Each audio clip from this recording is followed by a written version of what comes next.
그 닦으면 그게 뭐 딴 사람이 되는 게 아니라 본래 사람이 되는 겁니다. 이게. 이 수행이라고 하는 건 고향으로 돌아가는 거지 엉뚱한 데 찾아가는 게 아닙니다. 그러면 왜 수행을 하느냐? 이 고향에서 너무 많이 나와 있어요. 눈에 팔려서 나와 있고 귀에 팔려서 나와 있고 이 몸뚱이 이 식심 촉각에 팔려서 나와 있어서 이 떠돌이 생활을 하다가 본래 그 고향심, 고향 풍경 그리 돌아가는 게 수행이거든요. 그리고 먼저 고향을 본 게 문수고 고향으로 직접 찾아간 게 보현이에요. 고향으로. 그래서 찾아가 보니 그 싱겁기 짝이 없습니다. 궁좌 실제 중도상하니 마지막에 실제 중도상에 또 앉아보니 이 실제 중도상이라는 게 그 우리 고향이에요.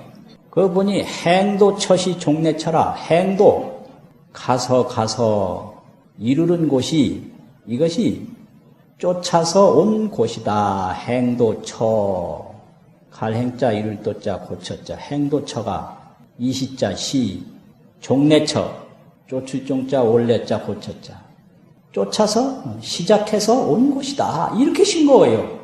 세상에 우리가 성불 한다 그러면 뭐 어디 이상한 데 찾아가고 아주 뭐 어디 딴 곳에 가는 걸로 이래 알면 그게 아닙니다. 우리가 나왔던 곳으로 가는 거예요. 행도처라는 게 종래처다. 종래라는 게 시작해서 온 곳이다 이 말이에요. 그 말은 우리 중생이라는 것은 본래 자기 고향, 자기 풍경과 많이 멀어져 있어요. 그래서 깨달음이라고 하는 건 고향을 보는 건데 자기 고향에서 많이 멀어진 사람일수록 깨달음이 늦어요.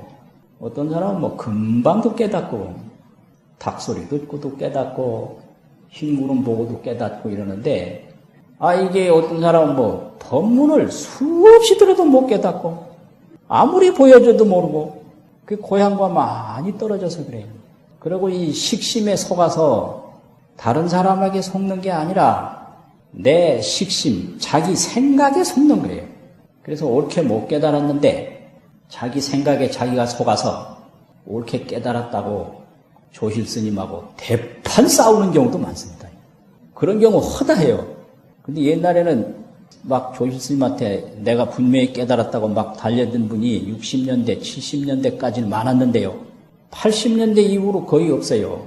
60년대, 70년대까지는 그렇게 해도 괴받는데 지장이 없고 주지하는데 지장이 없었는데 80년대 이후로는 딱 제도화가 돼서 이거 한번 잘못하면 이게 괴받는데 지장이 많고 주지하는데 지장이 많아서 제도화돼서 요새는 그래 못해요. 그게 잘된 건지 못된 건지 모르는데 그런 일이 있거든요. 나도 한번 한 30몇 년 전에 유마경을 보다가 눈에서 한번 불이 번쩍 나서 그 희한하더라고. 그 눈에서 한번 불이 번쩍 나고 나니까 이게 틀림없이 뭐가 된 것 같아요.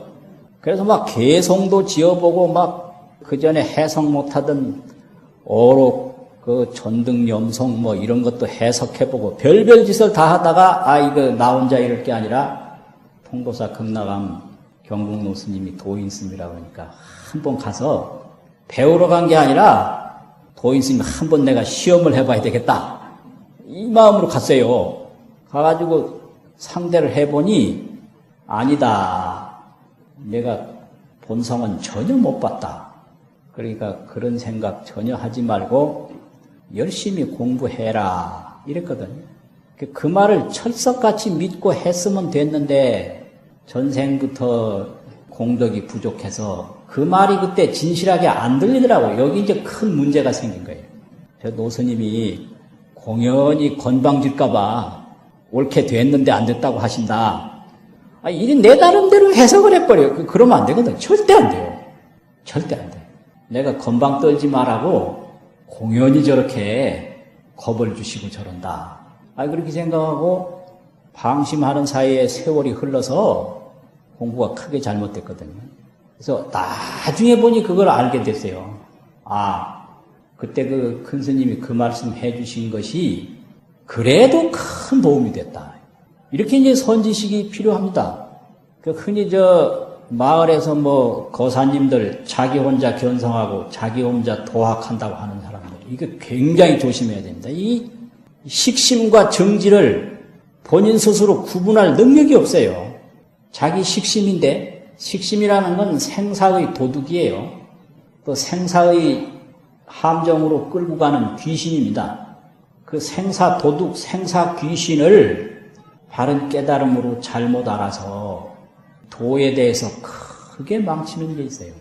그거는 이제 훨훨 뛰는 경지에서 또 펑펑 우는 경지가 있습니다.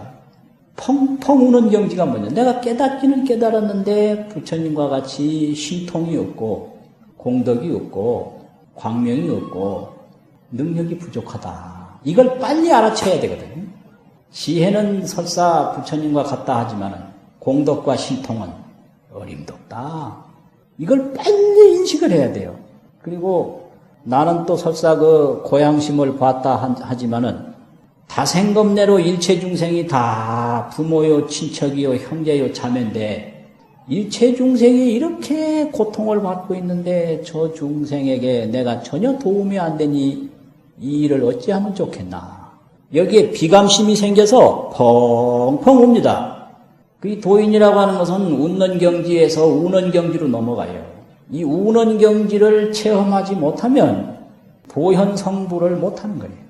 그래서 헐헐 춤을 추고 뛰다가 펑펑 눈물을 흘리고 운다. 이 경지거든요.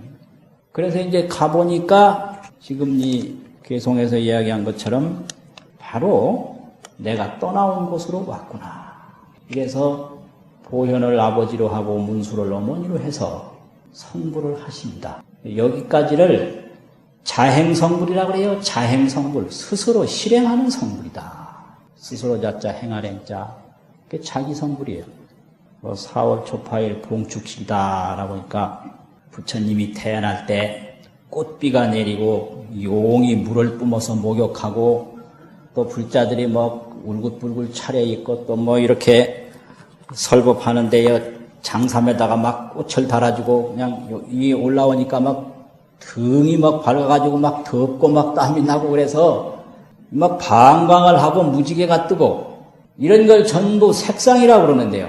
그래서 뭐 봉축법의 무슨 법회 설법이라니까 뭐 되게 재미있고 아주 근사할 줄 알았는데 이야기 들어보니까 뭐 짬짬하거든. 재미도 별로 없고. 그게 뭘 의미하느냐 하면은 그게 공덕이 전생서부터 모자란다 이 뜻이요. 이게 이런 법문 듣고 재미없어 생각하는 건 그 공덕이 모자라도 한참 모자라고 또 꾸벅꾸벅 조는 사람은 큰일 날 사람이요. 이 사람들은. 아주 큰일 날 사람이요. 또 잠을 깊이 잔 사람일수록 안 잔 척하고 그 사람은 더 큰일 날 사람이요. 잤으면 잤는갑다 하고 말이요. 참회를 해야 될 텐데 안 잔 척하고 그거 되겠어요? 이런 거예요. 부처님 법이라는 게. 그 전부 우리가 지옥고를 목면하는 게 환하고 뭐 근사하고 보기 좋고 여기에 전부 속아서 지옥고에 또 들어가고 또 들어가고 그러는 겁니다. 그런데 이게 성불하신 부처님은 이렇게 지혜로도 성불하고 공덕으로도 성불해서 자행 성불이 끝났어요. 자기가 실행하는 성불이 이제 끝나는 거예요. 그 다음에 또 성불이 있습니다. 그렇게 자행 성불이 끝났으니 그 다음은 또 뭐를 하겠는가? 세 번째는 오로지 중생에게 보여주는 부처님으로 남으세요. 이것을 시현 성불이라고 합니다. 이게 세 번째 성불이에요. 시현. 보일 시자 보인다. 나타낸다. 나타낼 현자. 시현 성불이라. 본인 성불은 다 끝난 거예요. 이제 중생들에게 이렇게 하면 성불한다. 이렇게 하면 성불한다. 그 성불하는 길을 그대로 보여주십니다. 그것이 서가열의 팔상성도라고 합니다.